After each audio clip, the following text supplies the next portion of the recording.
الکوثر نام انا اعطیناک الکوثر کے لفظ الکوثر کو اس کا نام قرار دیا گیا ہے۔ زمانہ نزول ابن مردوے نے حضرت عبداللہ بن عباس رضی اللہ عنہ، حضرت عبداللہ بن زبیر رضی اللہ عنہ اور حضرت عائشہ رضی اللہ عنہا صدیقہ سے نقل کیا ہے کہ یہ سورہ مکی ہے۔ کلبی اور مقاتل بھی اسے مکی لکھتے ہیں اور جمہور مفسرین کا قول بھی یہی ہے، لیکن حضرت حسن بصری، اکرمہ، مجاہد، قتادہ اس کو مدنی قرار دیتے ہیں۔ امام سیوطی نے اتقان میں اسی قول کو صحیح ٹھہرایا ہے اور امام نووی نے شرح مسلم میں اسی کو ترجیح دی ہے۔ وجہ اس کی وہ روایت ہے جو امام احمد، مسلم، ابو داود، نسائی، ابن ابی شیبہ، ابن المنذر، ابن مردوے اور بیہقی وغیرہ محدثین نے حضرت انس بن مالک سے نقل کی ہے کہ حضور صلی اللہ علیہ وسلم ہمارے درمیان تشریف فرما تھے، اتنے میں آپ پر کچھ اونگ سی طاری ہوئی، پھر آپ نے مسکراتے ہوئے سر مبارک اٹھایا۔ بعض روایات میں ہے کہ لوگوں نے پوچھا آپ کس بات پر تبسم فرما رہے ہیں، اور بعض میں ہے کہ آپ نے خود لوگوں سے فرمایا اس وقت میرے اوپر ایک سورت نازل ہوئی ہے، پھر بسم اللہ الرحمن الرحیم پڑھ کر آپ نے سورہ کوثر پڑھی۔ اس کے بعد آپ نے پوچھا جانتے ہو کوثر کیا ہے؟ لوگوں نے عرض کیا اللہ اور اس کے رسول کو زیادہ معلوم ہے۔ فرمایا وہ ایک نہر ہے جو میرے رب نے مجھے جنت میں عطا کی ہے۔ اس کی تفصیل آگے کوثر کی تشریح میں آ رہی ہے۔ اس روایت سے اس سورہ کے مدنی ہونے پر اس وجہ سے استدلال کیا گیا ہے کہ حضرت انس رضی اللہ عنہ مکے میں نہیں بلکہ مدینے میں تھے، اور ان کا یہ کہنا کہ ہماری موجودگی میں یہ سورہ نازل ہوئی اس بات کی دلیل ہے کہ یہ مدنی ہے۔ مگر اول تو انہی حضرت انس سے امام احمد، بخاری، مسلم، ابو داود، ترمذی اور ابن جریر نے یہ روایات نقل کی ہیں کہ جنت کی یہ نہر یعنی کوثر رسول اللہ صلی اللہ علیہ وسلم کو معراج میں دکھائی جا چکی تھی، اور سب کو معلوم ہے کہ معراج ہجرت سے پہلے مکہ میں ہوئی تھی۔ دوسرے، جب معراج میں آپ کو اللہ تعالیٰ کے اس عطیے کی نہ صرف خبر دی جا چکی تھی بلکہ اس کا مشاہدہ بھی کرا دیا گیا تھا، تو کوئی وجہ نہ تھی کہ حضور کو اس کی خوشخبری دینے کے لیے مدینہ طیبہ میں سورہ کوثر نازل کی جاتی۔ تیسرے، اگر صحابہ کے ایک مجمع میں حضور صلی اللہ علیہ وسلم نے خود سورہ کوثر کے نزول کی وہ خبر دی ہوتی جو حضرت انس رضی اللہ عنہ کی مذکورہ بالا روایت میں بیان ہوئی ہے، اور اس کا مطلب یہ ہوتا کہ پہلی مرتبہ یہ سورت اسی وقت نازل ہوئی ہے، تو کس طرح ممکن تھا کہ حضرت عائشہ، حضرت عبداللہ بن عباس اور حضرت عبداللہ بن زبیر جیسے باخبر صحابہ اس سورت کو مکی قرار دیتے اور جمہور مفسرین اس کے مکی ہونے کے قائل ہو جاتے؟ اس معاملے پر غور کیا جائے تو حضرت انس کی روایت میں یہ خلا صاف محسوس ہوتا ہے کہ اس میں یہ تفصیل بیان نہیں ہوئی ہے کہ جس مجلس میں حضور صلی اللہ علیہ وسلم نے یہ بات ارشاد فرمائی تھی اس میں پہلے سے کیا گفتگو چل رہی تھی۔ ممکن ہے اس وقت حضور صلی اللہ علیہ وسلم کسی مسئلے پر کچھ ارشاد فرما رہے ہوں، اس کے دوران میں وحی کے ذریعے سے آپ کو مطلع کیا گیا ہو کہ اس مسئلے پر سورہ کوثر سے روشنی پڑتی ہے، اور آپ نے اسی بات کا ذکر یوں فرمایا ہو کہ مجھ پر یہ سورت نازل ہوئی ہے۔ اس قسم کے واقعات متعدد مواقع پر پیش آئے ہیں جن کی بنا پر مفسرین نے بعض آیات کے متعلق کہا ہے کہ وہ 2 مرتبہ نازل ہوئی ہیں۔ اس دوسرے نزول کا مطلب دراصل یہ ہوتا ہے کہ آیت تو پہلے نازل ہو چکی تھی، مگر دوسری بار کسی موقع پر حضور صلی اللہ علیہ وسلم کو بذریعہ وحی اسی آیت کی طرف توجہ دلائی گئی۔ ایسی روایات میں کسی آیت کے نزول کا ذکر یہ فیصلہ کرنے کے لیے کافی نہیں ہوتا کہ وہ مکی ہے یا مدنی، اور اس کا اصل نزول فی الواقع کس زمانے میں ہوا تھا۔ حضرت انس رضی اللہ عنہ کی یہ روایت اگر شک پیدا کرنے کی موجب نہ ہو تو سورہ کوثر کا پورا مضمون بجائے خود اس امر کی شہادت دیتا ہے کہ یہ مکہ معظمہ میں نازل ہوئی تھی، اور اس زمانے میں نازل ہوئی تھی جب حضور صلی اللہ علیہ وسلم کو انتہائی دل شکن حالات سے سابقہ درپیش تھا۔ تاریخی پس منظر: اس سے پہلے سورہ ضحیٰ اور سورہ علم نشرہ میں آپ دیکھ چکے ہیں کہ نبوت کے ابتدائی دور میں جب رسول اللہ صلی اللہ علیہ وسلم شدید ترین مشکلات سے گزر رہے تھے، پوری قوم دشمنی پر تلی ہوئی تھی، مزاحمتوں کے پہاڑ راستے میں حائل تھے، مخالفت کا طوفان ہر طرف برپا تھا، اور حضور صلی اللہ علیہ وسلم اور آپ کے چند مٹھی بھر ساتھیوں کو دور دور تک کہیں کامیابی کے آثار نظر نہیں آتے تھے، اس وقت آپ کو تسلی دینے اور آپ کی ہمت بندھانے کے لیے اللہ تعالیٰ نے متعدد آیات نازل فرمائیں۔ سورہ ضحیٰ میں فرمایا وَلَلْآخِرَةُ خَيْرٌ لَكَ مِنَ الْأُولَىٰ وَلَسَوْفَ يُعْطِيكَ رَبُّكَ فَتَرْضَىٰ، اور یقیناً تمہارے لیے بعد کا دور یعنی ہر بعد کا دور پہلے دور سے بہتر ہے، اور عنقریب تمہارا رب تمہیں وہ کچھ دے گا جس سے تم خوش ہو جاؤ گے۔ اور علم نشرح میں فرمایا کہ وَرَفَعْنَا لَكَ ذِكْرَكَ، اور ہم نے تمہارا آوازہ بلند کر دیا، یعنی دشمن تمہیں ملک بھر میں بدنام کرتے پھر رہے ہیں، مگر ہم نے ان کے علی الرغم تمہارا نام روشن کرنے اور تمہیں ناموری عطا کرنے کا سامان کر دیا ہے۔ اور فَإِنَّ مَعَ الْعُسْرِ يُسْرًا إِنَّ مَعَ الْعُسْرِ يُسْرًا، بس حقیقت یہ ہے کہ تنگی کے ساتھ فراخی بھی ہے، یقیناً تنگی کے ساتھ فراخی بھی ہے، یعنی اس وقت حالات کی سختیوں سے پریشان نہ ہو، عنقریب یہ مصائب کا دور ختم ہونے والا ہے اور کامیابیوں کا دور آنے ہی والا ہے۔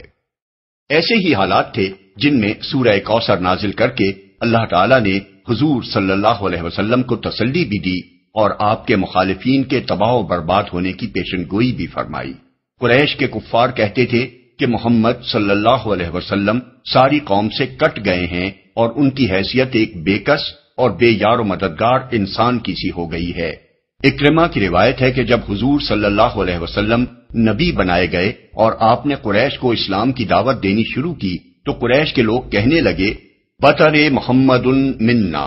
ابن جریر یعنی محمد اپنی قوم سے کٹ کر ایسے ہو گئے ہیں جیسے کوئی درخت اپنی جڑ سے کٹ گیا ہو، اور متوقع یہی ہو کہ کچھ مدت بعد وہ سوکھ کر پیوند خاک ہو جائے گا۔ محمد بن اسحاق کہتے ہیں کہ مکہ کے سردار آس بن وائل سہمی کے سامنے جب رسول اللہ صلی اللہ علیہ وسلم کا ذکر کیا جاتا تو وہ کہتا اجی چھوڑو انہیں، وہ تو ایک ابتر یعنی جڑ کٹے آدمی ہیں، ان کی کوئی اولاد نرینہ نہیں، مر جائیں گے تو کوئی ان کا نام لیوا بھی نہ ہوگا۔ شمر بن عطیہ کا بیان ہے کہ عقبہ بن ابی معیط بھی ایسی ہی باتیں حضور صلی اللہ علیہ وسلم کے متعلق کہا کرتا تھا۔ ابن جریر۔ ابن عباس کی روایت ہے کہ ایک دفعہ کعب بن اشرف مدینے کا یہودی سردار مکے آیا تو قریش کے سرداروں نے اس سے کہا کہ بھلا دیکھو تو صحیح اس لڑکے کو جو اپنی قوم سے کٹ گیا ہے اور سمجھتا ہے کہ یہ ہم سے بہتر ہے، حالانکہ ہم حج اور صدانت اور سقایت کے منتظم ہیں۔ بزار۔ اسی واقعے کے متعلق اکرمہ کی روایت ہے کہ قریش والوں نے حضور صلی اللہ علیہ وسلم کے لیے السنبور المنبتر من قومہ کے الفاظ استعمال کیے تھے، یعنی کمزور، بے یار و مددگار اور بے اولاد آدمی جو اپنی قوم سے کٹ گیا ہے۔ ابن جریر۔ ابن سعد اور ابن عساکر کی روایت ہے کہ حضرت عبداللہ بن عباس رضی اللہ عنہ نے فرمایا کہ رسول اللہ صلی اللہ علیہ وسلم کے سب سے بڑے صاحبزادے قاسم رضی اللہ عنہ تھے، ان سے چھوٹی حضرت زینب رضی اللہ عنہا تھیں، ان سے چھوٹے حضرت عبداللہ رضی اللہ عنہ تھے، پھر الگ ترتیب 3 صاحبزادیاں ام کلثوم رضی اللہ عنہا، فاطمہ رضی اللہ عنہا اور رقیہ رضی اللہ عنہا تھیں۔ ان میں سے پہلے حضرت قاسم کا انتقال ہوا، پھر حضرت عبداللہ نے بھی وفات پائی۔ اس پر آس بن وائل نے کہا ان کی نسل ختم ہو گئی، اب وہ ابتر ہیں، یعنی ان کی جڑ کٹ گئی۔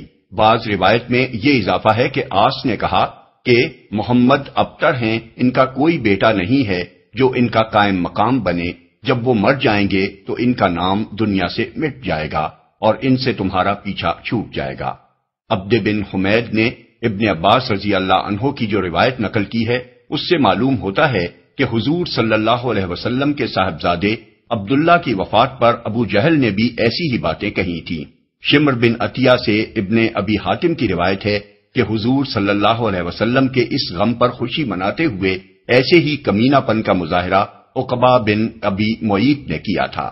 عطا کہتے ہیں جب حضور صلی اللہ علیہ وسلم کے دوسرے صاحبزادے کا انتقال ہوا تو حضور صلی اللہ علیہ وسلم کا اپنا چچا ابو لہب، جس کا گھر بالکل حضور صلی اللہ علیہ وسلم کے گھر سے متصل تھا، دوڑا ہوا مشرکین کے پاس گیا اور ان کو یہ خوشخبری دی کہ بطر محمد اللیلہ، آج رات محمد لا ولد ہو گئے یا ان کی جڑ کٹ گئی۔ یہ تھے وہ انتہائی دل شکن حالات جن میں سورہ کوثر حضور صلی اللہ علیہ وسلم پر نازل کی گئی۔ قریش اس لیے آپ سے بگڑے تھے کہ آپ صرف اللہ ہی کی بندگی و عبادت کرتے تھے اور ان کے شرک کو آپ نے علانیہ رد کر دیا تھا۔ اسی وجہ سے پوری قوم میں جو مرتبہ و مقام آپ کو نبوت سے پہلے حاصل تھا وہ آپ سے چھین لیا گیا تھا اور آپ گویا برادری سے کاٹ پھینکے گئے تھے۔ آپ کے چند مٹھی بھر ساتھی بھی سب بے یار و مددگار تھے اور مارے کھدیرے جا رہے تھے۔ اس پر مزید آپ پر ایک کے بعد ایک بیٹے کی وفات سے غموں کا پہاڑ ٹوٹ پڑا تھا۔ اس موقع پر عزیزوں، رشتہ داروں، قبیلے اور برادری کے لوگوں اور ہمسایوں کی طرف سے ہمدردی اور تعزیت کی بجائے وہ خوشیاں منائی جا رہی تھیں اور وہ باتیں بنائی جا رہی تھیں جو ایک ایسے شریف انسان کے لیے دل توڑ دینے والی تھیں جس نے اپنے تو اپنے غیروں تک سے ہمیشہ انتہائی نیک سلوک کیا تھا۔ اس پر اللہ تعالیٰ نے آپ کو اس مختصر ترین سورہ کے ایک فقرے میں وہ خوشخبری دی جس سے بڑی خوشخبری دنیا کے کسی انسان کو کبھی نہیں دی گئی، اور ساتھ ساتھ یہ فیصلہ بھی سنا دیا کہ آپ کی مخالفت کرنے والوں ہی کی جڑ کٹ جائے گی۔ بسم اللہ الرحمن الرحیم۔ شروع اللہ کے نام سے جو رحمان و رحیم ہے۔ اِنَّا أَعْطَيْنَاكَ الْكَوْثَرَ، اے نبی ہم نے تمہیں کوثر عطا کر دیا۔ کوثر کا لفظ یہاں جس طرح استعمال کیا گیا ہے اس کا پورا مفہوم ہماری زبان تو درکنار شاید دنیا کی کسی زبان میں بھی ایک لفظ سے ادا نہیں کیا جا سکتا۔ یہ کثرت سے مبالغے کا صیغہ ہے جس کے لغوی معنی تو بے انتہا کثرت کے ہیں، مگر جس موقع پر اس لفظ کو استعمال کیا گیا ہے اس میں محض کثرت کا نہیں بلکہ خیر اور بھلائی اور نعمتوں کی کثرت اور ایسی کثرت کا مفہوم نکلتا ہے جو افراط اور فراوانی کی حد کو پہنچی ہوئی ہو، اور اس سے مراد کسی ایک خیر یا بھلائی یا نعمت کی نہیں بلکہ بے شمار بھلائیوں اور نعمتوں کی کثرت ہے۔ دیباچے میں اس سورہ کا جو پس منظر ہم نے بیان کیا ہے اس پر ایک مرتبہ پھر نگاہ ڈال کر دیکھیے۔ حالات وہ تھے جب دشمن یہ سمجھ رہے تھے کہ محمد صلی اللہ علیہ وسلم ہر حیثیت سے تباہ ہو چکے ہیں، قوم سے کٹ کر بے یار و مددگار رہ گئے، تجارت برباد ہو گئی، اولاد نرینہ تھی جس سے آگے ان کا نام چل سکتا تھا وہ بھی وفات پا گئی۔ بات ایسی لے کر اٹھے ہیں کہ چند گنے چنے آدمی چھوڑ کر مکہ تو درکنار پورے عرب میں کوئی اس کو سننا تک گوارا نہیں کرتا، اس لیے ان کے مقدر میں اس کے سوا کچھ نہیں کہ جیتے جی ناکامی و نامرادی سے دوچار رہیں اور جب وفات پا جائیں تو دنیا میں کوئی ان کا نام لیوا بھی نہ ہو۔ اس حالت میں جب اللہ تعالیٰ کی طرف سے یہ فرمایا گیا کہ ہم نے تمہیں کوثر عطا کر دیا تو اس سے خود بخود یہ مطلب نکلتا ہے کہ تمہارے مخالف بے وقوف تو یہ سمجھ رہے ہیں کہ تم برباد ہو گئے اور نبوت سے پہلے جو نعمتیں تمہیں حاصل تھیں وہ بھی تم سے چھن گئیں، لیکن حقیقت یہ ہے کہ ہم نے تمہیں بے انتہا خیر اور بے شمار نعمتوں سے نواز دیا ہے۔ اس میں اخلاق کی وہ بے نظیر خوبیاں بھی شامل ہیں جو حضور کو بخشی گئیں، اس میں نبوت اور قرآن اور علم اور حکمت کی وہ عظیم نعمتیں بھی شامل ہیں جو آپ کو عطا کی گئیں، اس میں توحید اور ایک ایسے نظام زندگی کی نعمت بھی شامل ہے جس کے سیدھے سادھے عام فہم عقل و فطرت کے مطابق اور جامع و ہمگیر اصول تمام عالم میں پھیل جانے اور ہمیشہ پھیلتے ہی چلے جانے کی طاقت رکھتے ہیں۔ اس میں رفع ذکر کی نعمت بھی شامل ہے جس کی بدولت حضور کا نام نامی 1400 برس سے دنیا کے گوشے گوشے میں بلند ہو رہا ہے اور قیامت تک بلند ہوتا رہے گا۔ اس میں یہ نعمت بھی شامل ہے کہ آپ کی دعوت سے بالآخر ایک ایسی عالمگیر امت وجود میں آئی جو دنیا میں ہمیشہ کے لیے دین حق کی علمبردار بن گئی، جس سے زیادہ نیک اور پاکیزہ اور بلند پایا انسان دنیا کی کسی امت میں کبھی پیدا نہیں ہوئے، اور جو بگاڑ کی حالت کو پہنچ کر بھی دنیا کی سب قوموں سے بڑھ کر خیر اپنے اندر رکھتی ہے۔ اس میں یہ نعمت بھی شامل ہے کہ حضور نے اپنی آنکھوں سے اپنی حیات مبارکہ ہی میں اپنی دعوت کو انتہائی کامیاب دیکھ لیا اور آپ کے ہاتھوں سے وہ جماعت تیار ہو گئی جو دنیا پر چھا جانے کی طاقت رکھتی تھی۔ اس میں یہ نعمت بھی شامل ہے کہ اولاد نرینہ سے محروم ہو جانے کی بنا پر دشمن تو یہ سمجھتے تھے کہ آپ کا نام و نشان دنیا سے مٹ جائے گا، لیکن اللہ نے صرف یہی نہیں کہ مسلمانوں کی صورت میں آپ کو وہ روحانی اولاد عطا فرمائی جو قیامت تک تمام روئے زمین پر آپ کا نام روشن کرنے والی ہے، بلکہ آپ کی صرف ایک ہی صاحبزادی حضرت فاطمہ سے آپ کو وہ جسمانی اولاد بھی عطا کی جو دنیا بھر میں پھیلی ہوئی ہے اور جس کا سارا سرمایہ افتخار ہی حضور سے اس کا انتساب ہے۔ یہ تو وہ نعمتیں ہیں جو اس دنیا میں لوگوں نے دیکھ لیں کہ وہ کس فراوانی کے ساتھ اللہ نے اپنے حبیب صلی اللہ علیہ وسلم کو عطا فرمائی۔ ان کے علاوہ کوثر سے مراد دو مزید ایسی عظیم نعمتیں بھی ہیں جو آخرت میں اللہ تعالیٰ آپ کو دینے والا ہے۔ ان کو جاننے کا کوئی ذریعہ ہمارے پاس نہ تھا، اس لیے رسول اللہ صلی اللہ علیہ وسلم نے ہمیں ان کی خبر دی اور بتایا کہ کوثر سے مراد وہ بھی ہیں، ایک حوض کوثر جو قیامت کے روز میدان حشر میں آپ کو ملے گا، دوسرے نہر کوثر جو جنت میں آپ کو عطا فرمائی جائے گی۔ ان دونوں کے متعلق اس کثرت سے احادیث حضور سے منقول ہوئی ہیں اور اتنے کثیر راویوں نے ان کو روایت کیا ہے کہ ان کی صحت میں کسی شبہ کی گنجائش نہیں۔ حوض کوثر کے متعلق حضور نے جو کچھ فرمایا ہے وہ یہ ہے: نمبر 1، یہ حوض قیامت کے روز آپ کو عطا ہوگا اور اس سخت وقت میں جبکہ ہر ایک العطش کر رہا ہوگا، آپ کی امت آپ کے پاس اس پر حاضر ہوگی اور اس سے سیراب ہوگی، آپ اس پر سب سے پہلے پہنچے ہوئے ہوں گے اور اس کے وسط میں تشریف فرما ہوں گے۔ آپ کا ارشاد ہے: وہ حوض ترد علیہ امتی یوم القیامہ، یعنی وہ ایک حوض ہے جس پر میری امت قیامت کے روز وارد ہوگی۔ بحوالہ مسلم، کتاب الصلاۃ، ابو داؤد، کتاب السنہ۔ انا فرتکم علی الحوض، یعنی میں تم سب سے پہلے اس پر پہنچا ہوا ہوں گا۔ بحوالہ بخاری، کتاب الرقاق اور کتاب الفتن، مسلم، کتاب الفضائل اور کتاب الطہارہ، ابن ماجہ، کتاب المناسک اور کتاب الزہد، مسند احمد، مرویات عبداللہ بن مسعود، عبداللہ بن عباس و ابو ہریرہ۔ انی فرط لکم وانا شہید علیکم وانی واللہ لانظر الی حوضی الآن، یعنی میں تم سے آگے پہنچنے والا ہوں اور تم پر گواہی دوں گا، اور خدا کی قسم میں اپنے حوض کو اس وقت دیکھ رہا ہوں۔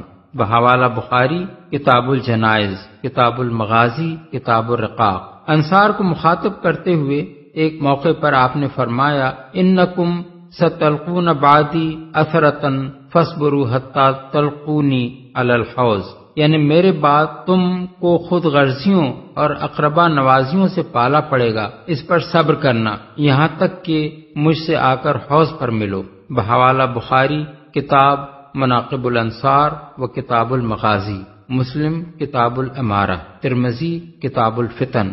انا یوم القیامت عند عقر الحوض، یعنی میں قیامت کے روز حوض کے وسط کے پاس ہوں گا۔ بحوالہ مسلم، کتاب الفضائل۔ حضرت ابو برزہ اسلمی سے پوچھا گیا کہ کیا آپ نے حوض کے متعلق رسول اللہ صلی اللہ علیہ وسلم سے کچھ سنا ہے؟ انہوں نے کہا: ایک نہیں، دو نہیں، تین نہیں، چار نہیں، پانچ نہیں، بار بار سنا ہے۔ جو اس کو جھٹلائے اللہ اسے اس کا پانی پینا نصیب نہ کرے۔ بحوالہ ابو داؤد، کتاب السنہ۔ عبید اللہ بن زیاد حوض کے بارے میں روایات کو جھوٹ سمجھتا تھا، حتیٰ کہ اس نے حضرت ابو برزہ اسلمی، برا بن عازب اور عائز بن عمر کی سب روایات کو جھٹلا دیا۔ آخر کار ابو صبرہ ایک تحریر نکال کر لائے جو انہوں نے حضرت عبداللہ بن عمر بن عاص سے سن کر نقل کی تھی، اور اس میں حضور کا یہ ارشاد درج تھا کہ الا ان موعدکم حوضی، یعنی خبردار رہو، میری اور تمہاری ملاقات کی جگہ میرا حوض ہے۔ بروایت مسند احمد، مرویات عبداللہ بن عمر بن عاص۔ نمبر 2، اس حوض کی وسعت مختلف روایات میں مختلف بیان کی گئی ہے، مگر کثیر روایات میں یہ ہے کہ وہ ایلا، یعنی اسرائیل کے موجودہ بندرگاہ ایلات سے یمن کے صنعاء تک، یا ایلا سے عدن تک، یا عمان سے عدن تک طویل ہوگا، اور اس کی چوڑائی اتنی ہوگی جتنا ایلا سے حجفہ یعنی جدہ اور رابغ کے درمیان ایک مقام تک کا فاصلہ ہے۔ بروایت بخاری کتاب الرقاق، ابو داود الطیالسی حدیث نمبر 995، مسند احمد مرویات ابو بکر صدیق و عبداللہ بن عمر، مسلم کتاب الطہارہ و کتاب الفضائل، ترمذی ابواب صفت القیامہ، ابن ماجہ کتاب الزہد۔ اس سے گمان ہوتا ہے کہ قیامت کے روز موجودہ بحر احمر ہی کو حوض کوثر میں تبدیل کر دیا جائے گا، واللہ عالم بالصواب۔ نمبر 3، اس حوض کے متعلق حضور نے بتایا ہے کہ اس میں جنت کی نہر کوثر، جس کا ذکر آگے آ رہا ہے، سے پانی لا کر ڈالا جائے گا۔ یشخب فیہ مزابان من الجنہ، اور دوسری روایت میں ہے کہ یخت فیہ مزابان یمدانہ من الجنہ، یعنی اس میں جنت سے 2 نالیاں لا کر ڈالی جائیں گی جو اسے پانی بہم پہنچائیں گی۔ بحوالہ مسلم کتاب الفضائل۔ ایک اور روایت میں یفتح نہر من الکوثر الی الحوض، یعنی جنت کی نہر کوثر سے ایک نہر اس حوض کی طرف کھول دی جائے گی۔ بروایت مسند احمد مرویات عبداللہ بن مسعود۔ نمبر 4، اس کی کیفیت حضور نے یہ بیان فرمائی ہے کہ اس کا پانی دودھ سے، اور بعض روایات میں ہے کہ چاندی سے، اور بعض میں برف سے زیادہ سفید، برف سے زیادہ ٹھنڈا، شہد سے زیادہ میٹھا ہوگا۔ اس کی تہ کی مٹی مشک سے زیادہ خوشبودار ہوگی۔ اس پر اتنے کوزے رکھے ہوں گے جتنے آسمان میں تارے ہیں۔ جو اس کا پانی پی لے گا اسے پھر کبھی پیاس نہ لگے گی، اور جو اس سے محروم رہ گیا وہ پھر کبھی سیراب نہ ہوگا۔ یہ باتیں تھوڑے تھوڑے لفظی اختلافات کے ساتھ بکثرت احادیث میں منقول ہوئی ہیں۔ بحوالہ بخاری کتاب الرقاق، مسلم کتاب الطہارہ و کتاب الفضائل، مسند احمد مرویات ابن مسعود، ابن عمر و عبداللہ بن عمر بن العاص، ترمذی ابواب صفت القیامہ، ابن ماجہ کتاب الزہد، ابو داؤد طیالسی حدیث نمبر 995 اور 2135۔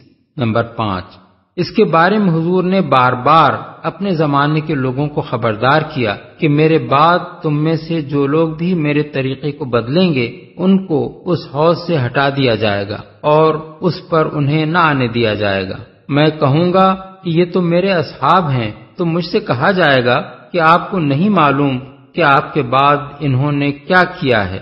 پھر میں بھی ان کو دفع کروں گا اور کہوں گا کہ دور ہو۔ یہ مضمون بھی بکثرت روایات میں بیان ہوا ہے۔ بحوالہ بخاری کتاب الرقاق، کتاب الفتن، مسلم کتاب الطہارہ، کتاب الفضائل، مسند احمد مرویات ابن مسعود و ابو ہریرہ، ابن ماجہ کتاب المناسک۔ ابن ماجہ نے اس سلسلے میں جو حدیث نقل کی ہے وہ بڑے ہی دردناک الفاظ میں ہے۔ اس میں حضور فرماتے ہیں، الا و انی فرتکم علی الحوض وقاصر بکم الامم فلا تسودوا وجہی، الا و انی و مستنقذ اناس منی فاقول یا رب اصحابی فیقول انک لا تدری ما احدثوا بعدک، یعنی خبردار رہو، میں تم سے آگے حوض پر پہنچا ہوا ہوں گا اور تمہارے ذریعے سے دوسری امتوں کے مقابلے میں اپنی امت کی کثرت پر فخر کروں گا۔ اس وقت میرا منہ کالا نہ کروانا، خبردار رہو، کچھ لوگوں کو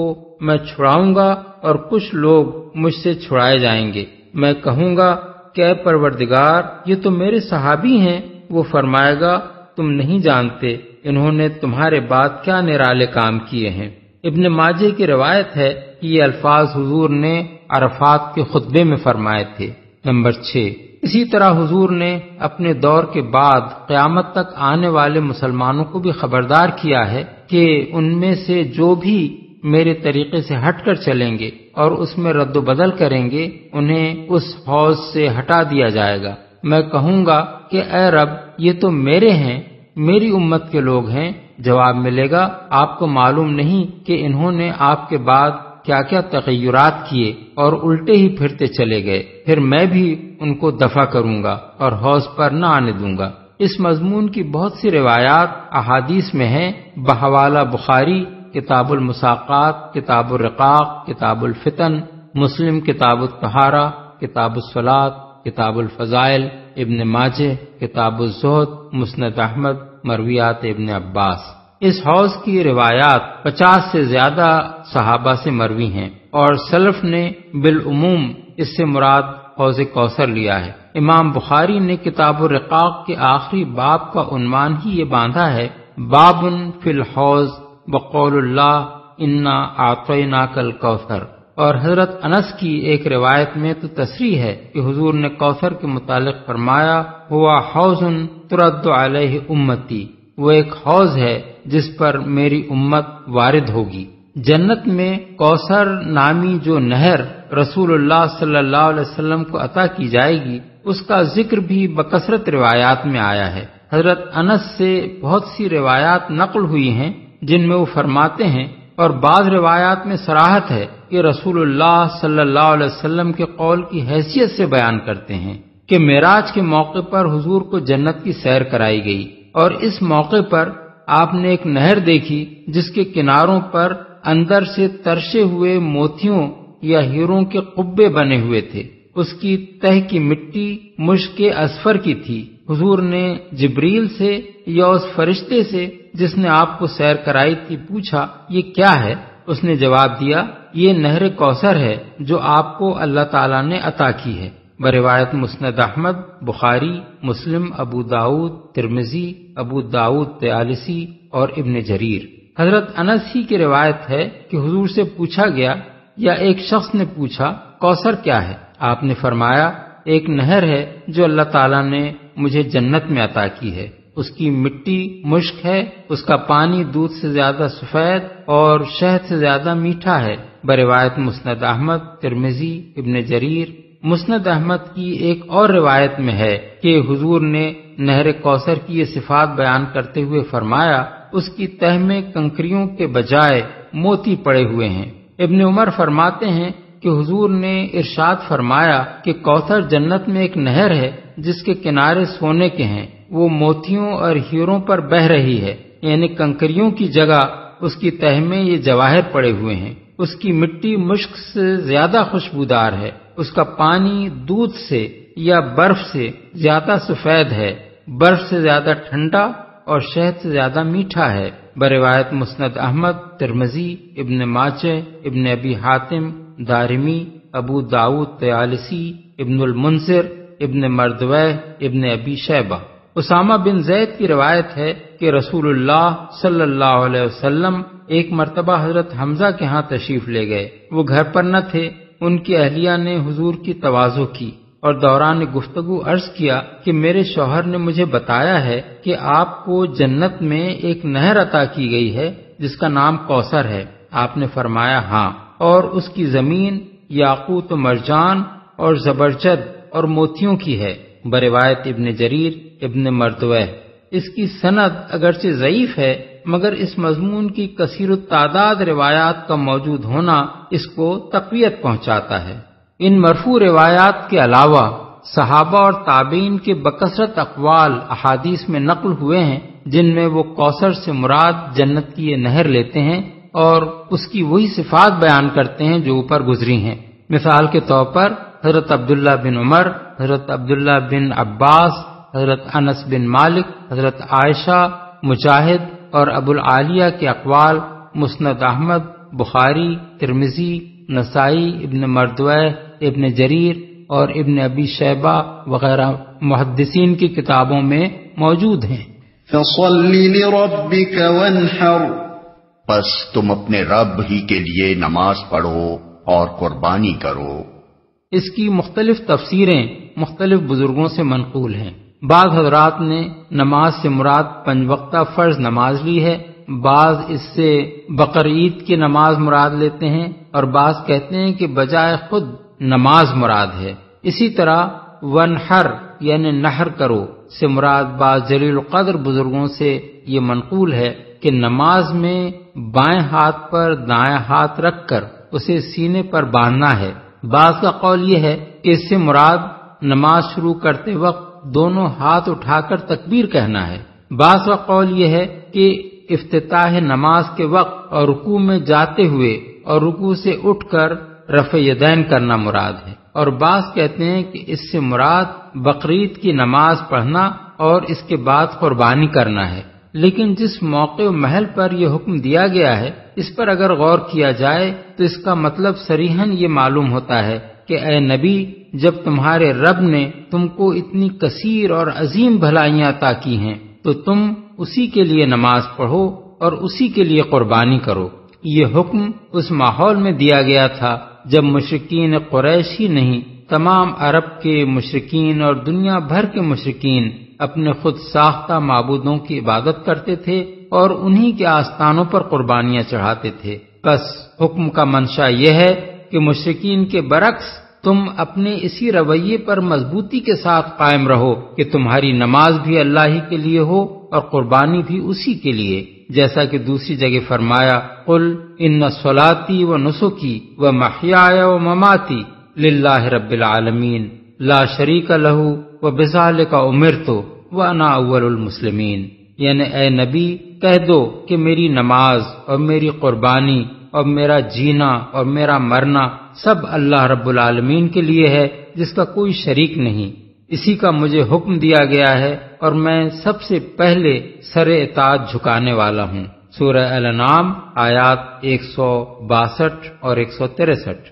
یہی مطلب ابن عباس، عطا، مجاہد، اکرمہ، حسن بصری، قتادہ، محمد بن کعب القرظی، ضحاک، ربیع بن انس، عطا الخراسانی اور بہت سے دوسرے اکابر مفسرین رحمہم اللہ نے بیان کیا ہے بروایت ابن کثیر۔ البتہ یہ بات اپنی جگہ بالکل صحیح ہے کہ رسول اللہ صلی اللہ علیہ وسلم نے جب مدینہ طیبہ میں اللہ تعالیٰ کے حکم سے بقرعید کی نماز اور قربانی کا طریقہ جاری کیا تو اس بنا پر کہ آیت ان صلاتی و نسکی اور آیت فصلی لربک وانحر میں نماز کو مقدم اور قربانی کو مؤخر رکھا گیا ہے۔ آپ نے خود بھی یہ عمل اختیار فرمایا اور اسی کا حکم مسلمانوں کو دیا کہ اس روز پہلے نماز پڑھیں اور پھر قربانی کریں۔ یہ اس آیت کی تفسیر نہیں ہے، نہ اس کی شان نزول ہے، بلکہ ان آیات سے حضور کا استنباط ہے اور آپ کا استنباط بھی وحی کی ایک قسم ہے۔ ان شانئک هو الابتر، تمہارا دشمن ہی جڑ کٹا ہے۔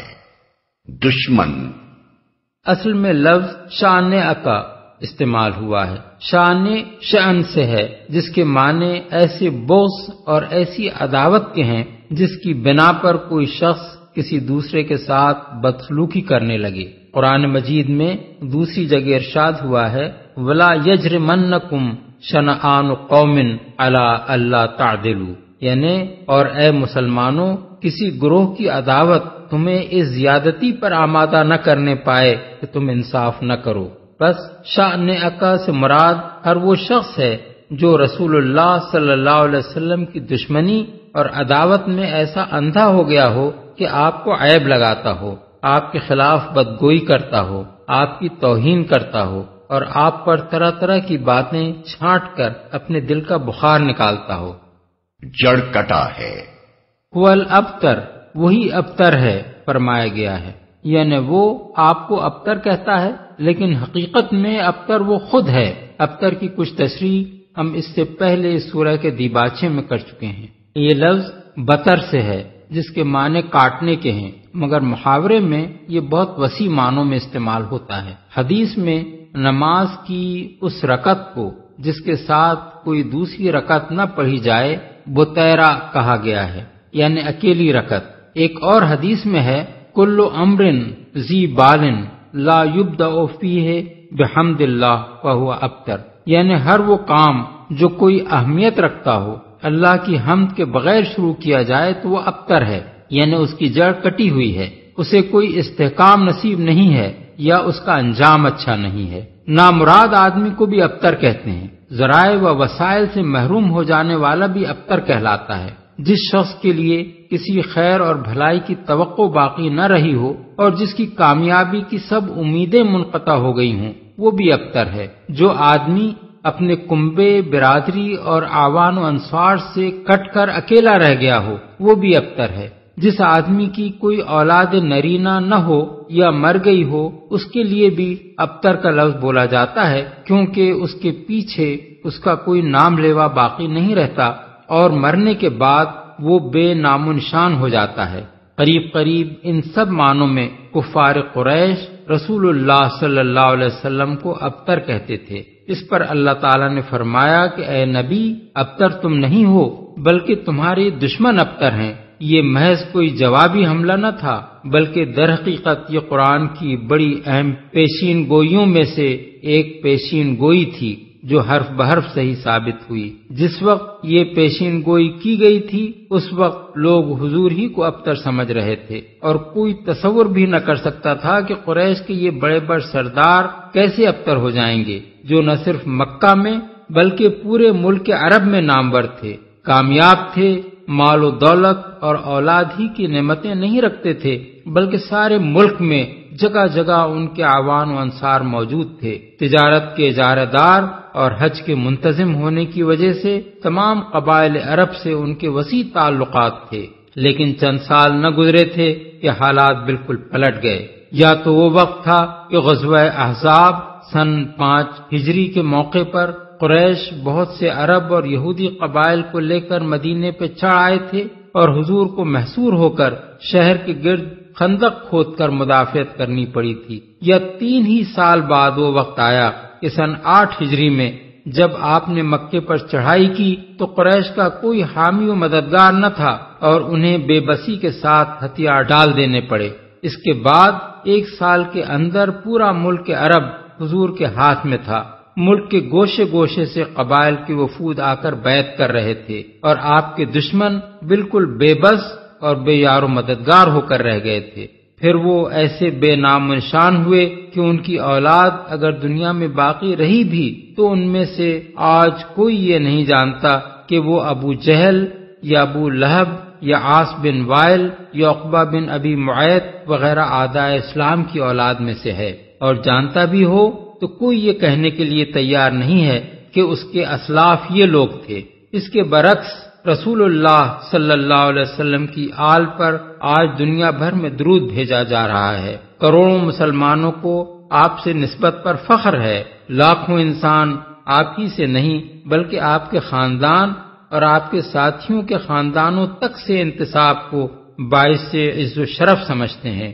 کوئی سید ہے، کوئی علوی ہے، کوئی عباسی ہے، کوئی ہاشمی ہے، کوئی صدیقی ہے، کوئی فاروقی، کوئی عثمانی، کوئی زبیری اور کوئی انصاری، مگر نام کو بھی کوئی ابو جہلی یا ابو لہبی نہیں پایا جاتا۔ تاریخ نے ثابت کر دیا کہ ابتر حضور نہیں بلکہ آپ کے دشمن ہی تھے اور ہیں۔